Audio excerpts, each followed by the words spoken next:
paka topaita ikoko gokwe chakugokwe chiri kuti tani chakugokwe mukoma KB ndapindira munzvimbo inonzi Nemangwe Chief Nemangwe Sabhuku Kabila munzvimbo machief Nemangwe Sabhuku Kabila mune musikana anogara akadanana nemukomana anobva kuGokwe Center. Mukudanana kwawo vane kereke vanonamata vari mukati mekunyengetera Jehovha Mwari mupenyu mukati mekutaura shoko raMwari vanotaura vachiti kana muchinge muchinyengetera masvika mukuva yemwanano munotorana nenzira yechiKristu uyezve hamutenderwi kusangana musati mave nemurume nemukadzi vakaroorana. So zvadaro Zimbabwe mukomana ari mukati mekudanana nemusikana wake akazosvika pakuona kuti ndakuda mudzimai wangu achibva anobvisa mari yekuti atore mukadzi wake akanokumbira musikana uyu nemari inokwenda kuita iyo $900 akatobvisa roora akaroora zviri pamutemo achibva abvisa mari inokwenda kuita $900. Okay, abvisa $900 achibva akumbira kuti achate nemusikana inzira yekukereke. Right, abvisa mari ndobva vakumbira achibva zvemuchato wavo ndobva vazokumbira kuti iwo vaende kunoteswa ropa ravo kuti achitora mukadzi wake. Pakuteswa kweropa apa mukadzi achiri kumba kwani kuchimba kwawo asi taperekedzwa kupi kumba kwemurume wake varoorana mari yabviswa mukadzi achiri kumba kwavo vanzi amutendere kuita bonde mese kusvika masitora mukadzi vachibva vakumbira muchato then vachibva vati takuenda kunoteswa ropa vachipedza kuteswa ropa mukadzi wabva aenda kupi so akatanga kunobvisa roora akakumbira muchato vakachata ndopa akazoenda kunoongororwa ropa. Okay. Aongororwa ropa vakaongororwa kekutanga pane chipatara chimwe chihombe chiri muGokwe Center. Mari dzavo sekutanga anoti murume ane utachiona weHIV positive mudzimai negative. Zvikanzi atitesti kamwe chete ndokutesti kepiri zvikanzi murume HIV positive mukadzi negative. Zvikanzi hakuna zvakadaro hatichinjeyo ndokuenda kechi3 murume HIV positive mukadzi negative. Kakatatu kana ndokuenda kechi4 murume HIV positive mukadzi negative. Zvadaro mukoma KP zvikanzi nemukadzi vadzokera kumba inini handikwanisi kuenda kunoroorwa nemurume ari positive ini ndiri negative.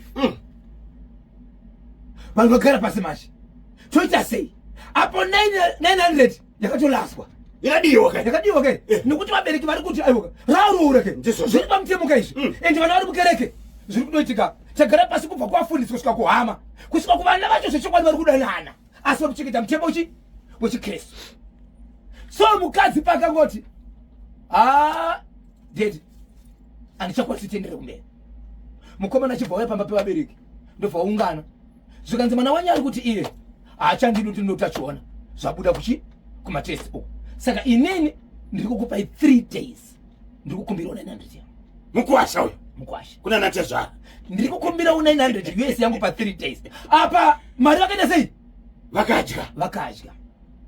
So vanobvunza vachiti kuti vachiti mukadzi inzwa nyaya yatina mari mukadzi ikodzero yake ari kuramba achiti panorwariwa ndini ende mwana ari kuti kune vamwe vachiti imbogara pasi munzwisisikire hakuna here zvimwe zvinogona kuitika munogona kutovaka mukaita musha. Tinonzwawo vamwe vachiti kune vamwe varitogara vakadaro mukadzi ari kuti mukangondiendesa kwakadaro chete mangwana ndiri muka ndakafa kwete nechirwere poison kana tambo.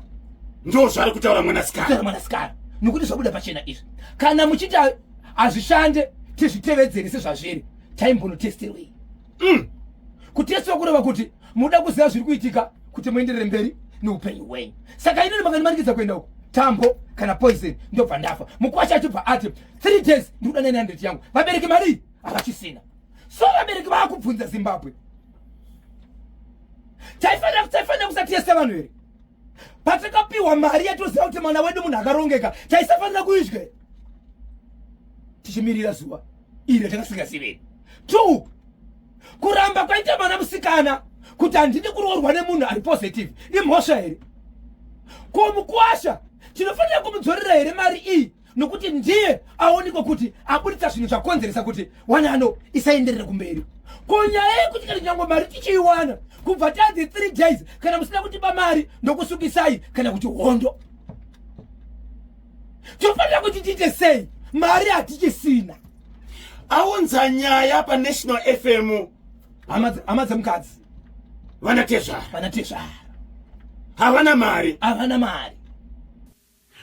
Pavakaenda kunoteswa anditi vanogara pasi before after panoitwa counseling. Ichokwadi vanoudzwa kuti hazvina mhosva kuti mumwe ari positive mumwe ari negative. Unokwanisika kugarisana. Ichokwadi asi mukadzi mashoko haana kumagamuchira. Akati handisi ku. Aiwa inini ayai. Ende hazvimanikidzwe. Asi mukwasha ari kuti ndiri kuda chi? Keshi yangu. Roora rangu. 900. Chinekewo. Saka 3 days idzi dziri kupera rini? Dzopera nhasi. Dzopera nhasi. Ya. First Farai. NaBozhongora. Ndiri kupai 3 days. Shamari ndoda muye pano muno mustudio. Dzekugogoresa. Ndoda kupedzerai. Ini na First Farai. Indimba garia. Akajepa. Ndakachegera ndiri pasaidi. Utipedzerai wewe. Basa kuti andiyanzimeira wanda. Aiwa ndazviziva teki yako yanyanya kajepa. Ingaona tichike ikoko. Aiwa zvimwe muri yeZimbabwe. Mwana wevanhu kana asvika akagona First Farai akagona. Matrendero ari kuita song iyi. Izvozvi akabva abika video ikukomplimenta song. Makaona energy anenge anayo here kuti kiweke. Energy yacho so. Aiwa Sando. Vakabika. Makagona mdara. Makabika. Abatani. Zvinonzi musati maroorana endai kumatesi asi vanhu havanzwe. Hezvoka zvaitika. Ndinonzi big boy Zeza ndiri kunoko kudema. Nhai Kanyemba naBozho chinotanga kuroora nekuenda kumatesi chii? Ndini Alice Kandeya Mount Pleasant. Ndimutsiroka sisi wangu Mai Divine na Nathaniel pa Eastview netimu Chimuti yese. Kwangu ndina Mai Kadowa hata zvinorwadza. Nikuti vanhu vanga vanetarisiri kuenderera mberi. Kanyemba naBozho uyu mukwasha ngadzikame hake nokuti iye ndiye ane problem. Ari kuda kudyisa munhu poison achiziva apa akuda kakubata apa ari kuda kakubata vanhu chibharo akadiko kutanga aenda kunoongororwa ropa asati abvisa mari. Ndinonzi Honorable Moyo pamucherengi paguruve ndikorokotedzeiwo nhasi ibirthday rangu. Honorable Moyo pamucherengi paguruve. Honorable Moyo mucherengi guruve po rikiti vo. Zimbabwe vabereki vaunza nyaya vari kubvunza toita sei? Mari yakabviswa nemukwasha hapachisina. Apo vapiwa 3 days. Nhasi last day.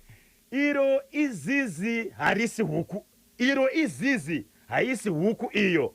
Avo vaifanirwa kutanga vaongororwa ropa vasati vabhadhara pfuma tsano avo pakatobhaizika. Ndinonzi Tibas padomboshawa pamvere chena. Zve3 days hazvina basa izvo. Ngavatsvage mari yake vamudzosere. Ndinonzi Dickson Tiki pamatepatepa.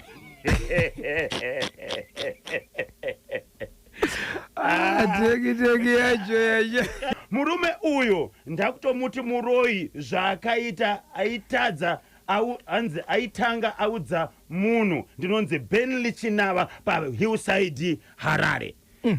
Murume uyu pakaitwa 4 matesi ndizvo achiramba iye pachake aizvitemba kuti aiwa ari negative. Kuramba kureva kuti zvinokonzeresa handizvisivi. Kanyemba naBozho ko mufesi uyo speed ndei pakuda kudzoserwa mari ngadzikame kuva neHIV chavaifanira kakuita kutanga kunoteswa vabereki vemukadzi ngavanomhang'ara kupolisi kuti ndo zvakaitwa nemukwasha vanoita kakuti vanhu vataurirane. Ndinonzi hita Nyakaringa baba ropa kwamurehwa Murenge village. Ndochokwadi. Anditi haufaniri kushungurudzwa naivo vanga vari mutarisiro zvakanaka. Mukoma Kanyemba naBhozho, health is wealth. Tsano ngadzikame havo avo vakadi kutanga vaongororwa vasati vabvisa mari. Ndinonzi boss tate ndiri kunoku kuchitungwiza. Eish. Ya pakaipa. Hanzi tsano dzikamai. Dzikamai. Zvamaifanira kutanga asi ndo zvamakapedzisira. Izvozvo. Paifanira kutanga vaenda kunoongororwa ropa. Handiti? Yes. Ivo vakatanga kuroora. Vachibvoita muchato. Vachibvaisa kunoita sei? Kunoongororwa ropa. Handisi kuziva. Zimbabwe. Vabereki vemwanasikana voita sei? Nhasi idei number 3. Vese vanogara kugokwe ikoko. Murume ari kugokwe senda, mukadzi anogara kunonzi Kwane Mangwe, Chief neMangwe, Sabhuku Kabila. Mai Aisha Joe pamunamba ngavamupe mari anogona kakura ya mukadzi ozura yawo. Ameno Zimbabwe. Tibatsirei voita sei vabereki. Mari havasati vanayo. $900. $900. Anditi. Aisati yaoneka. Nasi last day. Voita sei. Apari kuvimbisa mapurisa kana hondo. Okay, regai timbotengesa